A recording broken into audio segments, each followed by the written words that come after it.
সবুজ, ঈদ মোবারক, আপনাকে স্বাগত জানাচ্ছি। আমরা প্রতিবেদনগুলোতে যেমনটি দেখছিলাম যে কোরবানির চামড়া নিয়ে বেশ জল্পনা কল্পনা হচ্ছে এবং আমাদের অর্থনীতির বেশ বড় একটি অংশ জুড়ে কিন্তু চামড়া শিল্প থাকে। দ্বিতীয় শীর্ষ রপ্তানি খাত, সেই চামড়ার এই শিল্পে যতটুকু দরকার হয় নিবিড় বছরব্যাপী, সেটি কোরবানির ঈদের সময় আসলে অর্ধেকের বেশি সংগ্রহ করতে হয়। এবং সেই চামড়া নিয়ে আপনার কাছে এখন পর্যন্ত কি কি সংগ্রহের যে তথ্য আমার কাছে রয়েছে সেটি আমরা যদি দেখি বিসিক, যে সংস্থা আসলে এই চামড়া সংরক্ষণ ব্যবস্থাপনার দায়িত্বে থাকেন সারা দেশে, তাদের যে তথ্য রয়েছে সেই তথ্য হিসেবে যদি আমরা দেখি যে সাভার চামড়া শিল্প নগরী, আপনারা নিশ্চয়ই জানেন যে সাভারে যে আমাদের চামড়া শিল্প নগরীটা করা হয়েছে, সেখানে আসলে সব ট্যানারি দিন শেষে আসলে দেশের সব ম্যাক্সিমাম 4-5টা ট্যানারি বাইরে আছে, ঢাকার বাইরে, এবং বাকি চামড়া কিন্তু এই ঢাকাতেই আসতে হয়। সেখানে বিকেল 5টা পর্যন্ত আজকের যে আপডেট রয়েছে সেখানে মোটামুটি 5 লাখ পিসের বেশি চামড়া সেখানে এসেছে, পোস্তায় 60,000 পিসের বেশি এবং চট্টগ্রামে 4 লাখ পিসের বেশি চামড়া সংগ্রহ করা হয়েছে। এবং সাভারে যে চামড়া এসেছে তার ভেতরে মোটামুটি 4,86,000 পিসের বেশি গরু মহিষের চামড়া এবং বাকি হচ্ছে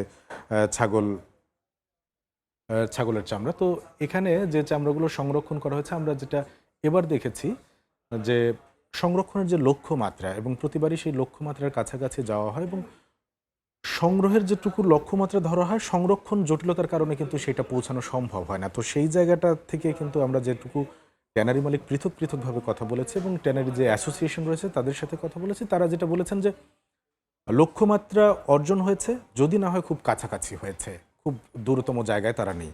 এবং সেই সংরক্ষণ করতে গিয়ে আমরা যেটা বরাবরই দেখি, যে আমরা যদি দেখি যে সংখ্যা এবং অভিযোগ থাকে, আপনিও নিশ্চয়ই বরাবরই এটা দেখে থাকেন যে চামড়ার দাম পাওয়া যাচ্ছে না, যেমন একটি খুব সাধারণ একটা অভিযোগ থাকে বরাবর।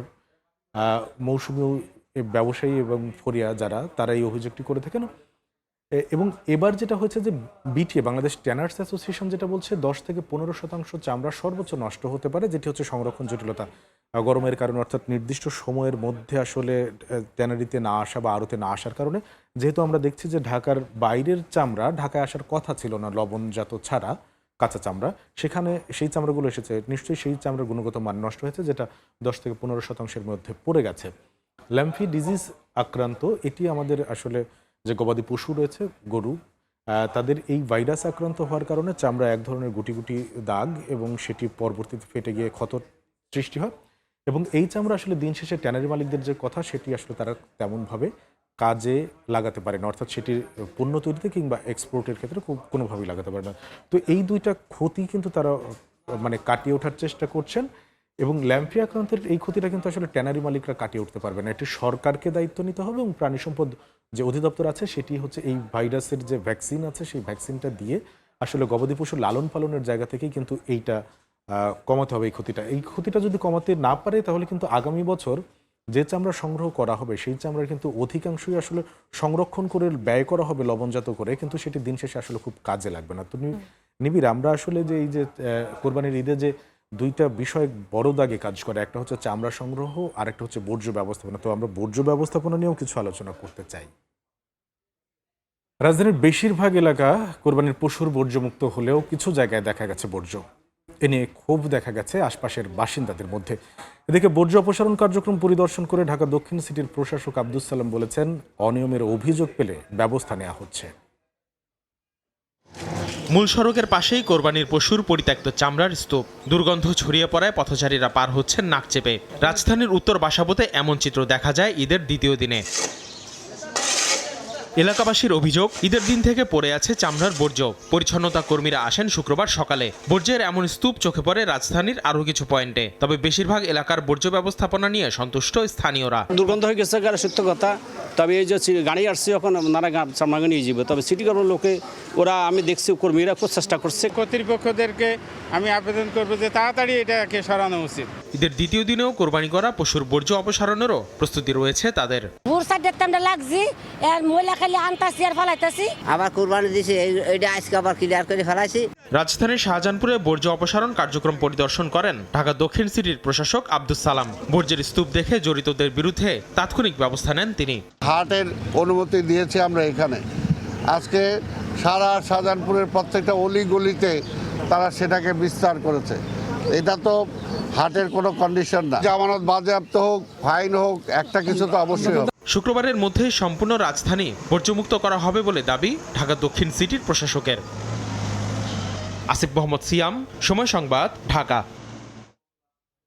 নিবিড়, আমরা যে বর্জ্য ব্যবস্থাপনার চিত্রটি দেখছিলাম, স্বয়ং প্রধানমন্ত্রী নিজে কিন্তু গাড়ি চালিয়ে আজ আসলে কিন্তু বিভিন্ন প্রধানমন্ত্রী এলাকা নিজে ঘুরে কিন্তু দেখেছেন। পরিদর্শন করেছেন, ঘুরে দেখেছেন। এবং সেইখানে কিন্তু তিনি খুব যে সন্তুষ্ট হতে পেরেছেন তেমনটি দেখা যায়নি, কিন্তু কারণ আমরা হচ্ছে দেখতে দুজন কর্মকর্তা কিন্তু ওএসডি হয়েছেন তার পরিদর্শনকালে। আমরা একটু দেখে আসি তার যে ঘোরাফেরা, প্রধানমন্ত্রীর যে বর্জ্য ব্যবস্থাপনা তদারকি বা পরিদর্শন। বর্জ্য অপসারণের কাজ সঠিকভাবে চলছে কিনা তা দেখতে শুক্রবার বিকেলে রাজধানীর বিভিন্ন সড়ক পরিদর্শন করেন প্রধানমন্ত্রী তারেক রহমান। গুলশান থেকে নিজেই গাড়ি চালিয়ে প্রধানমন্ত্রী যান হাতিরপুল, এলিফ্যান্ট রোড, গ্রিন রোড, ফার্মগেট ও কারওয়ান বাজার এলাকায়। এ সময় তিনি কয়েকটি স্থানে কোরবানির বর্জ্য ও পূর্বের জমে থাকা ময়লা পড়ে থাকতে দেখেন।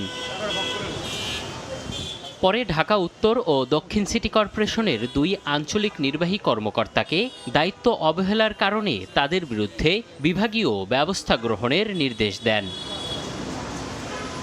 প্রধানমন্ত্রীর নির্দেশক্রমে তাৎক্ষণিকভাবে তাদের জনপ্রশাসন মন্ত্রণালয়ে ন্যস্ত ও সাময়িক বরখাস্ত করা হয়। বরখাস্তকৃত আঞ্চলিক কর্মকর্তারা হলেন ঢাকা উত্তর সিটি কর্পোরেশনের জোন 5-এর আঞ্চলিক নির্বাহী কর্মকর্তা মোহাম্মদ সাদিকুর রহমান এবং ঢাকা দক্ষিণ সিটি কর্পোরেশনের জোন 1-এর আঞ্চলিক নির্বাহী কর্মকর্তা কাজী সালেহ মুস্তানজির। বরখাস্ত হওয়া ওই 2 আঞ্চলিক কর্মকর্তাকে জনপ্রশাসন মন্ত্রণালয়ে ন্যস্ত করা হয়েছে বলে নিশ্চিত করেছেন স্থানীয় সরকার প্রতিমন্ত্রী শাহে আলম। এম এ আজিম, সময় সংবাদ, ঢাকা।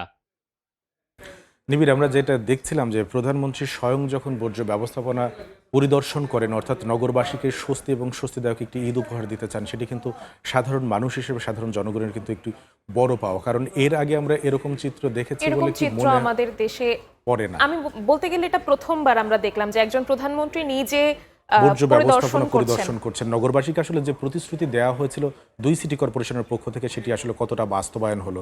আমরা যদিও দেখেছি যে এখন পর্যন্ত আসলে অনেক এলাকাতেই অল্প পরিসরে হলেও কিন্তু সেই কোরবানির পশুর বর্জ্য অপসারণ হয়নি। এবং এই ক্ষেত্রে কিন্তু প্রধানমন্ত্রী স্বয়ং যখন রাস্তায় বের হয়েছেন, পরিদর্শন করেছেন, নাগরিকের দায়িত্ব কিন্তু খুব স্বাভাবিকভাবেই তিনি স্মরণ করিয়ে দিয়েছেন যে প্রত্যেক নাগরিক যদি সিটি কর্পোরেশন বা সংশ্লিষ্ট দায়িত্বে যারা আছেন তাদেরকে যদি স্মরণ করা দেন এখানে বর্জ্য আছে, তাহলে কিন্তু সেটি খুব দ্রুত অপসারণ হবে। এবং তার যে প্রধানমন্ত্রীর যে কঠোর অবস্থান, অর্থাৎ দায়িত্বের ন্যূনতম অবহেলা এবং যে প্রতিশ্রুতি দেওয়া জনগণকে, সেই প্রতিশ্রুতি বাস্তবায়নে গাফিলতি, সেখানেও কিন্তু তিনি অনড়। এবং সেইটাও যেন প্রত্যেক কর্মকর্তা খুব সহজভাবে, সাবলীলভাবে এবং তার দায়িত্ব হিসেবে পালন করেন, সেই জায়গাটায় কিন্তু তিনি বুঝিয়ে দিলেন আজকে তার এই বর্জ্য ব্যবস্থাপনা পরিদর্শনে এসে।